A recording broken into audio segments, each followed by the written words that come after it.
All right, guys, what's up? Welcome to another episode of For the Fowlers. I'm Brandon, coming to you live from Newman Gun Club out here in Newman, California. Out here with my good buddy, Clay. Clay, welcome to For the Fowlers, man. Thanks for having me. So, it's Clay's first time on a podcast, huh? Oh, yeah. First and last, probably. No, I've been trying to get Clay on here all season, actually. And when I was, building this podcast and putting up my guest list, I was like, I want to get Clay on here because obviously he brings an interesting perspective. We met each other in college, but he grew up out here, at this duck club, been hunting here since he was a little boy and, does some out-of-state hunting. And then really what I wanted to bring him on is kind of pivoting away from waterfowl a little bit. And, Clay's family's got some property up in Montana and they get up there and do some big game hunting as well. So I think it'd be kind of cool to talk about. But yeah, so a little bit about how Clay and I met. We met in college. Clay played football at Sac State. My buddy Pete, who's been on here a couple times, he was on Clay's football team, and that's how I got to know Clay. But we kind of bonded over waterfowl hunting and started hanging out a little bit. And it's, I was thinking about it's been almost 15 years, man. I know, time flies. It's been a long time. But first off, man, I appreciate you having me down here again. We had a good hunt this morning. I was out here with your uncle and got into him. It was a good way to kind of wrap up the season for me, so appreciate the invite. For sure. Yeah. This is a fun place, man. Been coming out here for a handful of years, and I think it's got, at most, 29, 30 members? 29, yeah. 29 members. Every member has their own, cottage or cabin here, right? Yeah. Everyone has their own place, and then obviously we have the clubhouse. Yeah, the clubhouse is amazing. You guys just redid that a few years ago, huh? Yeah, it was about 5 years ago. Yeah, this is a lot of fun, man. And big news is Newman Gun Club, 100 years this year, huh? 100-year anniversary, yep. Yeah, so you guys will be doing a big party this summer, I heard. Yep, we're going to do a big party and get catered. Probably have a couple hundred people out here and shoot trap. And that's awesome. For the Fowlers invited? Always. Or if not, they just show up. Yeah, right on. Well, dude, let's talk a little bit about how you got into hunting and everything. I know you obviously grew up in it, so your dad, your grandpa, how'd you get into waterfowl hunting? My dad joined this club in 1986, which is 3 years before I was born. So I grew up out here. So I started coming out here with my dad when I was 3 years old with a BB gun, and I would chase his wounded birds around the island and shoot them and kill them, finish them off for him and whatnot. And then I got my license when I was 8 years old. And then it's always been a dream of mine to be a member here. And finally, 2 years ago, I finally got a membership here. So, yeah, man, it's been good. Yeah, I mean, obviously, like I've said, we've been coming out here. You've been gracious enough to bring us out, as a guest multiple times. But, what's kind of your, earliest hunting memory? I know you mentioned the BB guns, but what about, an actual duck hunt? Do you remember? I remember my first limit ducks was right. Was it here? Right here in this blind my house with all the toolies and stuff. Yeah, I remember. I probably didn't actually kill him. Got a couple of those. My dad shoots them and goes, "Oh, you got that one." Yeah. But I remember my first limit ducks. It was the first year I got my license. So that's awesome. Cool. And I mean, obviously, you growing up around here, you've got to know some of the members and whatnot. Pretty cool guys. I've gotten to know some of these guys out here. Yeah, some characters as well, but everyone, It's a great place. There's a lot of good people. A lot of these guys see me grow up. There are members out here before I was born as well, but we get a good thing out here. Yeah. Nice. I don't know, we'll talk a little bit about big game hunting because I'm curious, where waterfowl hunting kind of ranks in your, outdoor activities, but as far as duck hunting goes, I know, when we first started hunting together, we had access to this club, but we would go to the refuge sometimes. What do you prefer? I know it's obviously super nice. We stayed in a great cabin, we're up at 5:00, breakfast, take the side-by-side out and walk the gravel, path to the blind. This is nice, but what do you prefer? That's a tough question. I mean, to me, it's two different things because I go deer hunting once a year, so it's very special.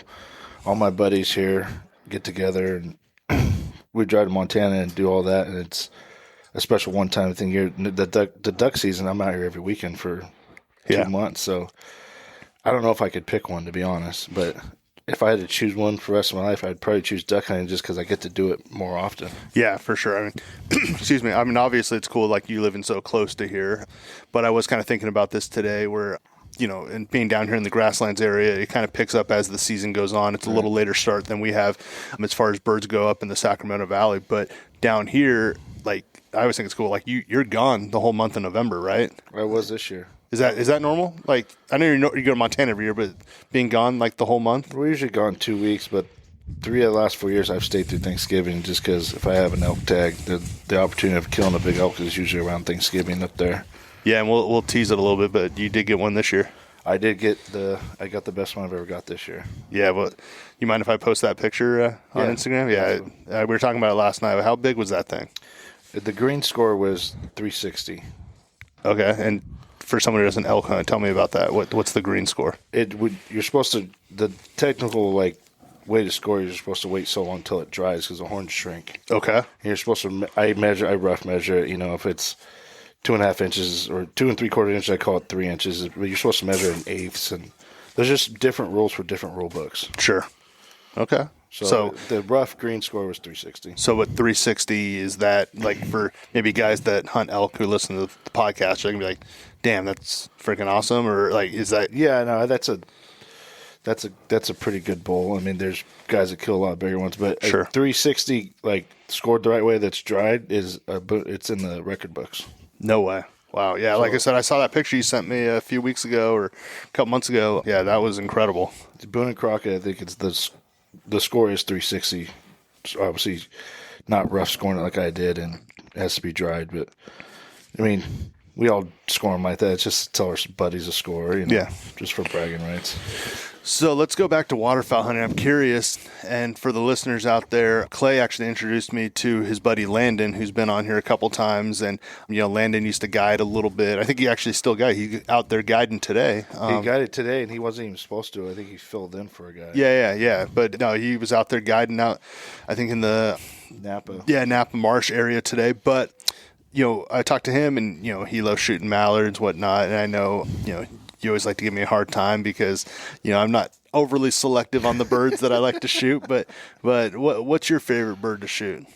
I know you shoot a lot of teal down here. You guys love your teal. I would say mallards are probably my favorite. I love shooting sprig too, and we rely on the teal here. So, shooting at a flock of 50, 60 teal coming in at one time, that's pretty hard to beat. But probably mallard just because I never get to do it. Yeah, so I brought the strap in today, and I said today we had 2 wigeon, 2 teal, and 3 spoonies. And Clay said, "That's awesome, man! You shot 4 ducks."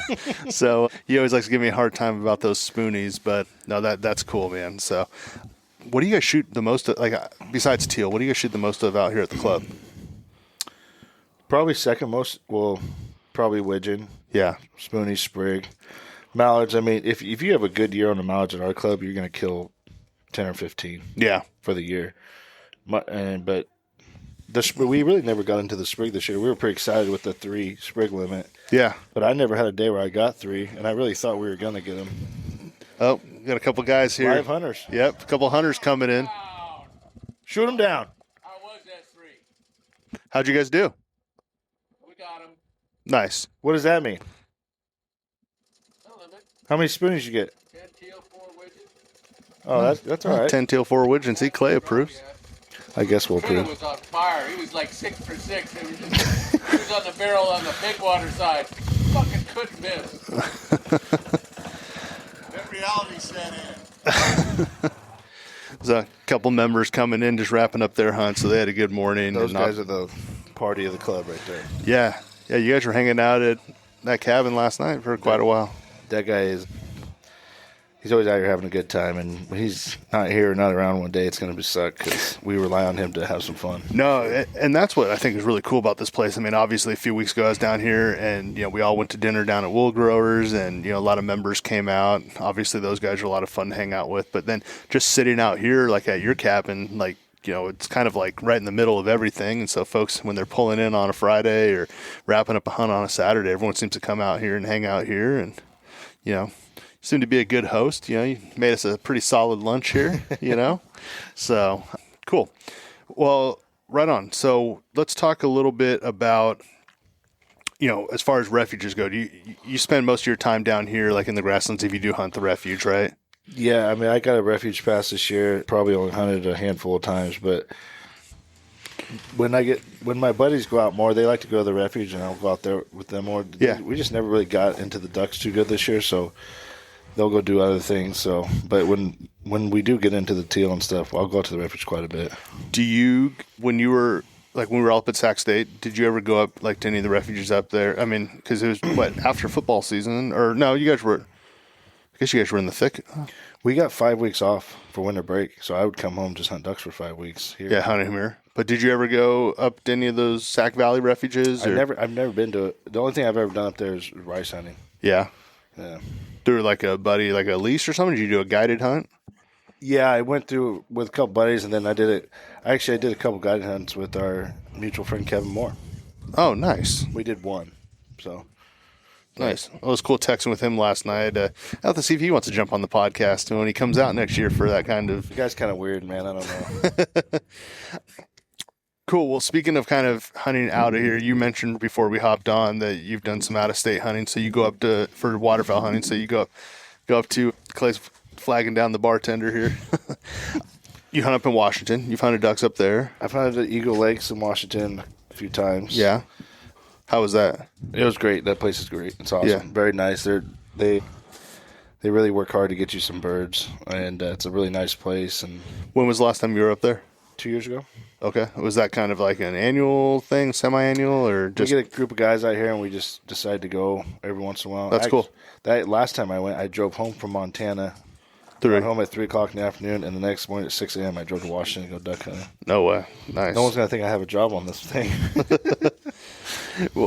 Well, that's actually what's kind of funny, if you don't mind. I mean, putting it out there, like, this is kind of a fun time for you because, I was telling some folks, like, you basically, I know you work every day, but, obviously being in the farming business, the ag business, like, you have times where, like, you're busting your ass. You're busy, March through August, September? Through October, into October. End of October.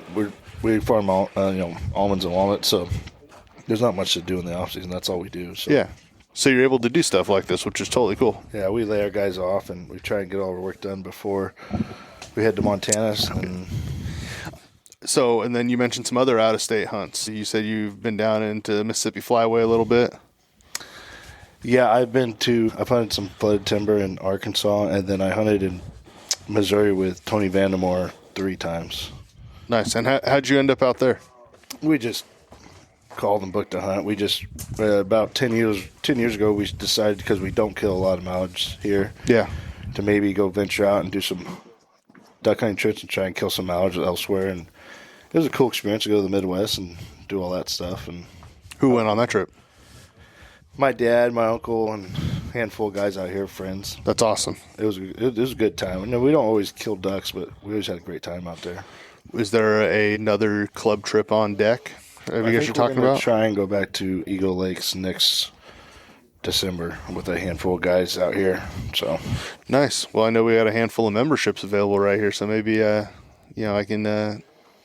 What do you think? Your application's under review. Once again, under review. Yeah, because that's a perfect segue. Because I thought I was going to Montana next year with you, but I found out last night that my application and to go join you guys in Montana is also under review. There's a series of steps you got to, hoops you got to jump through to get to Montana. It's not, you can't just show up.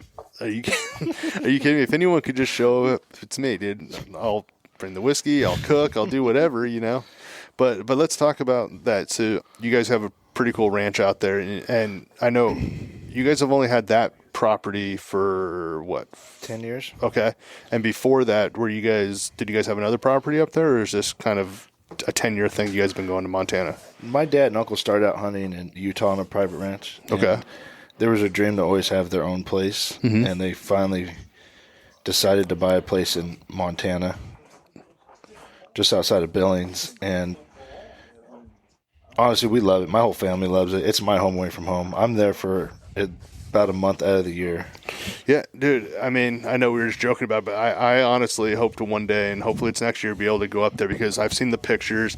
I obviously saw that video that I think either you guys put together, the one that almost looked like maybe you guys were thinking about selling it. It was for sale. Yeah. I think it's still listed, actually. Oh, is it? But that video, just probably doesn't do the property justice, but I mean, it looks like absolute God's country up there. It is beautiful. And the house where they built the house is on the tallest mountain on the ranch, and it kind of has a big old wraparound porch, and you can oversee the ranch. And it's just like, as far as like thinking about a place to get out of town and be in the middle of nowhere and having like a nice place, that's what it is. So what the hell's under review? Because I told you last night at dinner, I said, I'm picturing this place with a wraparound porch, and I just want to sit out there with my rocker and just kind of like check out for 3 or 4 We're looking days. for a guy to show up and do some clean some dishes. You haven't signed up for that yet. You got to tuck my dad into bed at night too. You got to make sure he takes his socks off. No. Here's the deal. You know me. I'm a good guest. You know that, right? Because hey, let's put another guest under the bus here. Because what did you say? I actually stayed in your dad's cabin last night, and here what was the deal? We had Pete here. Guy can't make a bed to save his life. You know, he did it over at my dad's. He did it at my place, and his application's under review for next year's hunts. That's for sure. Yeah, well, dude, I like I said, I look forward to being able to go up there. How big is that place? How many acres do you guys have? It's about 6,000 acres. Wow. And for a long time, we had a lease on another 15,000 acres to hunt, but we just have to hunt the 6,000 now. So the elk hunting up there is pretty exceptional. You can kill some really big bulls up there, especially in the bow season. The deer hunting it's below average as far as the size of the deer. And on your property or in that area? On our property. Okay. But we do feel like it's getting better. I recently planted some food plots and improved it in that way, and I think it's getting better, but the elk hunting's always been exceptional up there. So, stupid question, but like the deer, is that the elk being more dominant, or like more like is a competition up there for the deer to not really thrive on your property? Because they had some issues with weather conditions. Okay. It got really cold. Sure. They had a big kill. It happens all the time. They just had one in Wyoming, and it killed they said 70% of the population of the deer. Yeah. When it snows, the ground freezes, and they can't get their food, and there's all kinds of things that happen. But yeah, they had a big one, but right before we bought it, and I think it's finally starting to come back. So when you go up there, obviously, you're wrapping up harvest, and it's just a good time to get away. And I know you mentioned yesterday, like they do like a fun 4th of July get together, but like you're in the thick of it down here. So do you even go, like, do you pretty much go up one time a year, or how many times a year? Twice a year. Once in the spring, we usually try to do some shed hunting, and then get some work done around the ranch as far as cleaning roads, trimming trees, fixing some fence with the cattle, whatnot. And then we go in November with 10 or 12 guys. And then what about, like, your dad? Does he go up twice a year as well, or he goes about 4 or 5 times a year? Okay, cool. Nice. Right. So when you go up, let's talk about that, I guess, fall trip. Is the plan obviously to get up there, kind of decompress after a long harvest season, all that stuff. But the whole plan up there is like to go elk hunting, right? Or it depends what tag you get. Okay. Sometimes you get a deer tag, sometimes you get elk tag, sometimes you don't get nothing. It just depends what you get. Okay. This past year I had an elk tag. That's why I planned on staying through Thanksgiving. Okay. And so I was actually going to be on the ranch for 22 days, and I killed my elk in the first 6 hours. And actually, I remember that when you texted me. I was like, that was pretty early in the trip. Landon Azevedo was with me. Yeah, that's cool.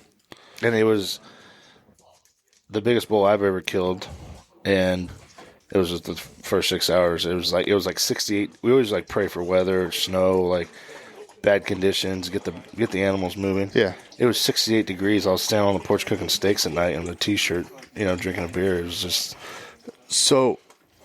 I joked that your uncle took me out on a little guided hunt today because, it was obviously cool for him to come out and take me, give me access to your guys' club and everything. But as far as hunts go up in Montana, and I'm not being serious about guided hunts, but how does that work? Like, let's say you're like, hey, Nap, come on up, blah, blah, blah. Like, what's the process for me to be able to get a deer tag or an elk tag up there, or is it really tough?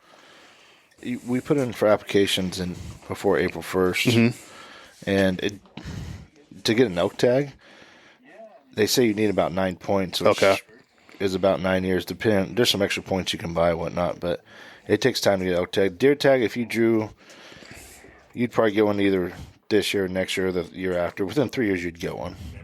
It totally changed after COVID. They say a lot of people who used to draw tags in Canada started just staying in the United States because they were shutting down borders. Yeah. So the population of people that are drawing for tags in Montana is crazy. Because we used to just draw for a Montana general deer tag, and we'd always get it. Yeah. And now it's just not like that. And we're landowners. I'm a landowner there. Me and my uncle, dad, we all put our names on different parts of the property, so we have a better chance to get tags. Yeah. And still, That plays into the draw? Well, you have a better chance if you're a landowner. Yeah. Which in some states, they give you landowner tags. Yeah. Like in Colorado. Well, that's what I was going to ask, actually. In like Colorado, you buy like a 10,000 acre ranch, it might come with 5 deer tags and 5 elk tags. Are there some years, because you guys obviously have a big group that goes up between you, your dad, and your uncle. I mean, every year you guys have some sort of tag, We have right? something, yeah. Well, this year we had 2 3 had elk tags. My uncle got his first elk this year. He's 72 years old. Yeah. No, that was he was talking about that today. So what else is there to do up there? You know, if you could have a good time, hang out. I mean, our favorite thing to do is just obviously relax, at the place. Yeah. We look forward to every night barbecuing, drinking with our friends, playing cards. The little town we're in is called Roundup. They have a couple of local watering holes there. Yeah. We have a bar there called The Grand, and every time we get an excuse to go to town to get some milk or water, we pop go in there for a couple hours. Nice. And it's the cheapest good food and drinks you can find. Nice. Should we put Gropey on the spot and find out what his favorite part of Montana is real quick? Hey, Grope. Gropey, come here. Wait, one question for you. One question, all right. Come One on. question. Everyone knows the rules.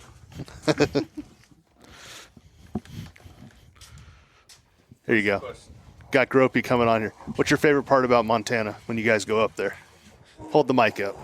Favorite part about Montana? Oh, a little higher. A little higher. All right. Is it Ron DePauw or? Ron DePauw, yeah, it's up there. He's up there for that.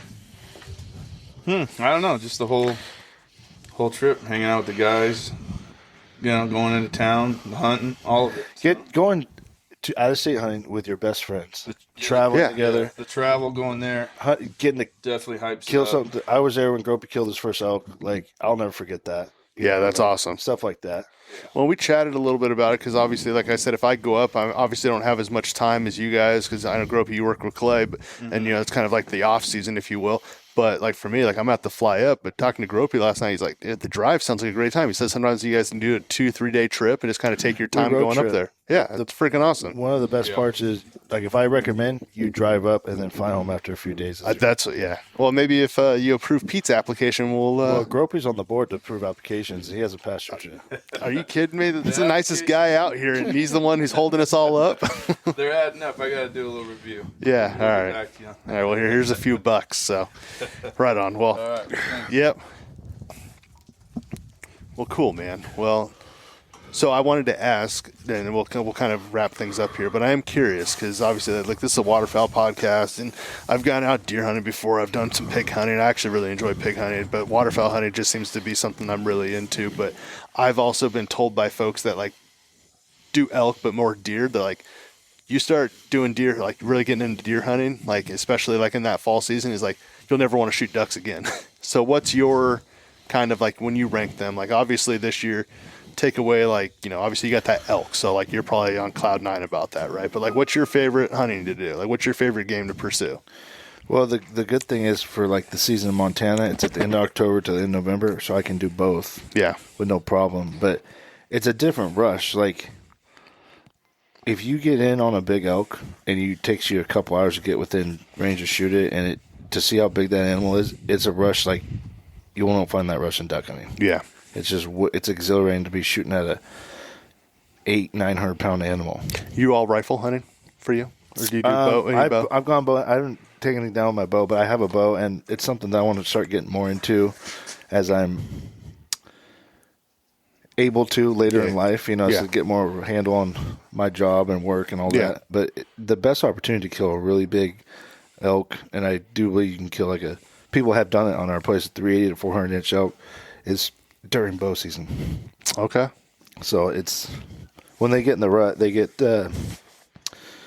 pretty crazy. It's a really cool thing to watch. Yeah. To see those elk screaming at each other. Do you do any sort of deer hunting out here in California? Not really. No, I've killed one deer in California. I was 12 years old, and that was the first deer I ever killed. And Where'd you do that? Huh? Where was that? Right up by Diablo Grande.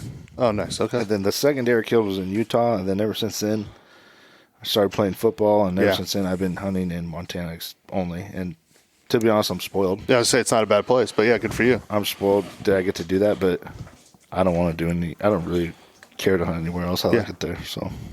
So before we wrap up, I know it's closing weekend. How's the season been for you? How's duck season 25, 26 It hasn't been good. The last 3 hunts, excluding today, I had the best shoots I've had all season, but Yeah. it really hasn't been good for us overall. Yeah. I know last weekend I couldn't make it down here, but Pete came down, and we know Pete doesn't hunt too often, but I was surprised to hear, and as you were too, but you got him on his first limit of birds last week, so that was pretty cool. So you guys are getting into him out here. I'm still waiting for guide payment on that. Because we had agreed that if he killed the limit, I was going to get paid. And he did bring me a bottle of whiskey, but that, there was supposed to be some money involved, but... Well, what's funny is I actually brought that up, but he's like, I only had a few bucks, so he decided to pay the housekeeper. And I said, Pete, there's no housekeeper at that cabin. You get the guy's first limit, he still doesn't make the bed. But, how about for some other members here? Or is it just kind of been across the board here at the club? It just hasn't been that good of a year, honestly. Yeah. It's been a down year. Yeah. But that's just the way it goes sometimes. So kind of an interesting question here, and then I promise we will wrap it up. 100 years, what does the next 100 years look like here at Newman Gun Club? We kind of talked about it. You're starting to have maybe some membership, not turnover, but, folks age out and folks are coming in, it's kind of... Is this club here 100 years from now? It's probably... yeah, I think so. That's awesome. This marsh area from Gustine to Las Banas, I think I've always been told there's like 70 to 80 duck clubs. Yeah. Plus all the, the refuges and stuff. Yeah. But my dad, especially my dad, he's out here for... Put some public pressure on him. 4 or Your 5. dad, the president of the board, has been, who I've been trying to get on the podcast. Yeah. He's been out here He said off season. He's out here for 4 or 5 hours a day working out here, doing all this work. Yeah. If you look around, we have all gravel roads. Everyone has a nice cabin. Yeah. It's well maintained. It's 2,000 acres, and it's very well maintained.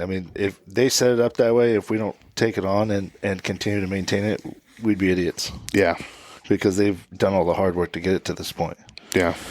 Water rights, everything. This club's set up well for the future. So Nice. Well, what'd you think of your first podcast? I think it's my last. No, you're not going to come on again? I'm going to... Actually, I got to come back on and tell my chicken strip story. Do you want to tell your chicken strip story? Go ahead. This is not a good segue to the chicken strip story. That's about because I was going to segue saying, hey, Gropey, if I go to Montana, I'm bringing my podcast stuff. Does that mess up my application? See? You just laughed. So I think I'm in. Tell me about... Go ahead. You want to share your Montana story about... Go ahead. With this. I do get a lot of... we're California license plate. We're from California. Yeah. That is a thing over there. You get a lot of crap from people. I saw your dad. He rocks the Montana license plate. I'm surprised you don't. Not anymore, he doesn't. It's on his truck. Oh, we're going to change that soon. Oh, sorry. Got in trouble. Oh, I'm sorry. I'll cut that out. Didn't he change it? I thought he changed it. I thought... anyways, so we get a lot of shit. And it's all good. It's all warranted. Don't care for people in California either. Sure. Most of them, but... Long story as short as possible, we were at a gas station. We were leaving the ranch in Montana, and the dump was closed, so we didn't have nowhere to take all our trash bags. So we went to the local gas station, and we threw the trash bags in the trash can. And this guy comes around the corner with a thing of chicken strips. I told you, a little boat. Little boat. Yeah. Almost like he's going to hand me one. He's like holding them out so close, and he's like, totally caught us off guard. He's like, what do you got in the trailer? Like some camping stuff. Yeah. Whatever, hunt stuff. Oh, yeah? And as I'm talking, he just cuts me off and goes, that sheriff sees you throw that trash away. He's going to be pissed off, and he's bigger than you.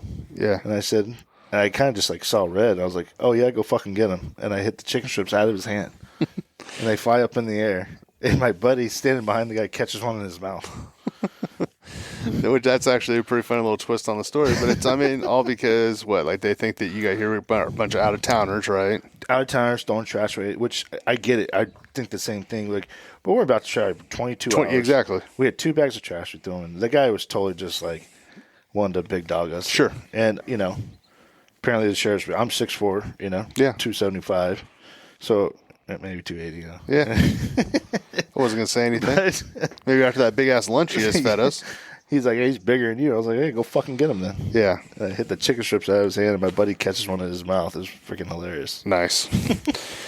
Well, right on, man. Well, I appreciate you coming on For the Fowlers, man. I told you. Hey, I said 30 minutes. We're at 30 minutes right now, so I appreciate the time. Well, that's all you get paid for, right? That's it. Yeah, anything more, I got to start paying my guests. But no, man, I appreciate it. It was once again a lot of fun hanging out here, and yeah, I look forward to coming out, again, and hopefully being invited to that summer 100-year party too. Yeah, should be a good time. Yeah, it'd be a good time. But yeah, man, I appreciate you coming on, and for all the guys out there listening, guys and gals, don't forget to follow us on Instagram @ForTheFowlers and rate and review this podcast. We will talk to you later.